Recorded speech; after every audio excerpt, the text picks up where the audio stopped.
ইসপের একটা ফেবলস ছিল, এটা কথা বলাটা হচ্ছে সেখানে, ঠিক আছে।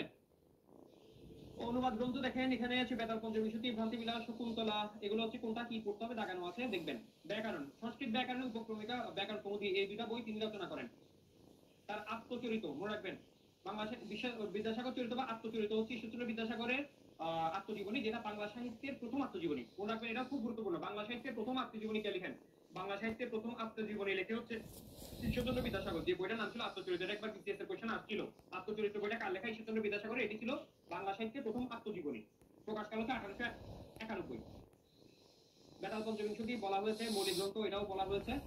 এবার আসেন বঙ্কিমচন্দ্র চট্টোপাধ্যায়। বঙ্কিমচন্দ্র চট্টোপাধ্যায়, বঙ্কিমচন্দ্র নিয়ে খুব বেশি জানতে হবে, বঙ্কিমচন্দ্র নিয়ে খুব বেশি জানতে হবে, এটা মানে অবহেলা করার কোনো সুযোগ নাই। তাহলে বলেন, বাংলার স্কট কাকে বলা হয়? বাংলার স্কট কাকে বলা হয় বলেন? বাংলার স্কট বলা হয় কাকে? বঙ্কিমচন্দ্রের জন্মসালটা ভালো করে মার্ক করেন, বঙ্কিমচন্দ্রের জন্মসালটা ভালো করে মার্ক করেন। 1838, 1838 বঙ্কিমচন্দ্রের জন্মসাল, 1838, ঠিক আছে।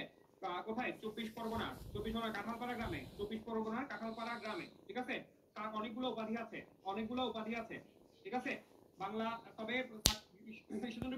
সরি, বঙ্কিমচন্দ্র সবচেয়ে বেশি হচ্ছে সার্থক উপন্যাস রচনা করেন তিনি, সেজন্য। হ্যাঁ, তার উপাধিগুলো মনে রাখবেন: সাহিত্য সম্রাট, বাংলার স্কট, ঋষি, রায় বাহাদুর, ঠিক আছে, CIE, এটাও মনে রাখবেন। 1818 সালে কলকাতা বিশ্ববিদ্যালয়ের প্রথম ব্যাচে 10 জন পরীক্ষার্থীর মধ্যে মাত্র 2 জন ছাত্র বিএ পাস করেন, বঙ্কিমচন্দ্র এবং যদুনাথ বসু। সেক্ষেত্রে কলকাতা বিশ্ববিদ্যালয়ের প্রথম গ্রাজুয়েট ছিলেন তিনি।